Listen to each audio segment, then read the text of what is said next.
I'm hoping you leave today and you go, that's just bizarrely dirt simple. A cash flow charting system does not reflect anything to do with a month, a year. It is a period of time, as I said, 4 to 6 weeks. Productivity data flows naturally out of cash flow charting. I cannot stress this enough. This is a stop the presentation and let you understand that one of the reasons that you're doing cash flow management is to lead you into productivity data.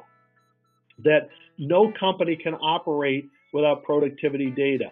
And in a tight budget process in your financial and your own personal life, you should have some mechanism of this. Then you keep a billability and overtime chart. This is for everything you do, every line of business.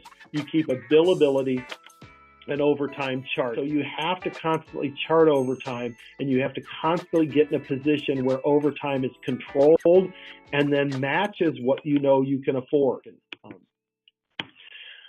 How easy is cash flow charting? So I want to go back to the original question. The question was, when do you start? And the answer is today. And how complicated is it? Well, do you have an 8.5? Here, do you have an 8.5 by 11 notebook and a pen? That is how easy it is. I have a CFO for my company right now, a young accountant, and he does things by Excel. And I still do part things by Excel, and part things I still like doing on a notebook, piece of paper, and a pen.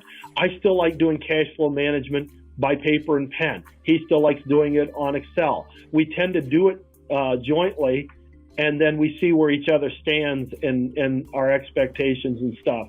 But I can tell you this, it is this simple. And when we get to the end of this slide, I'll hold something up and show it to you that I just wrote a few minutes ago, just to show you how simple this is.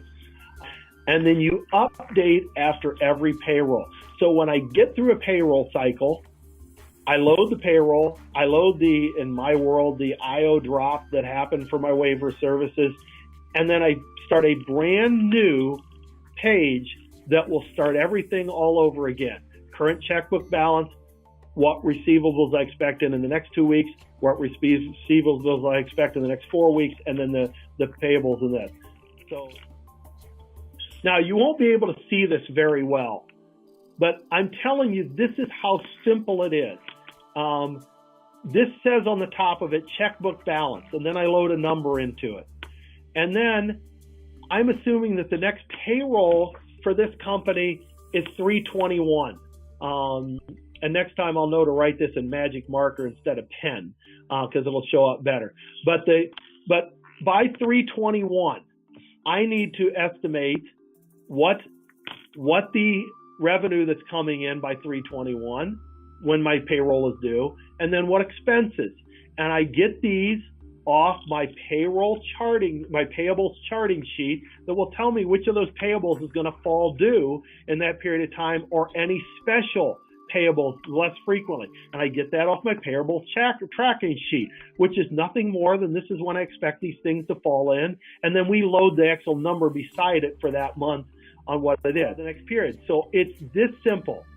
Checkbook balance, first payroll period identified, the revenues coming in before that payroll, the expenses coming due before that payroll, and then what my balance is going to be on that payroll to make sure I have enough money. Because my whole goal of today is for you to realize running a business is no different than your personal life. But I'm trying to figure out, do I have the cash to get to that date and pay that number? So again, I'm hoping you leave today and you go, that's just bizarrely dirt simple.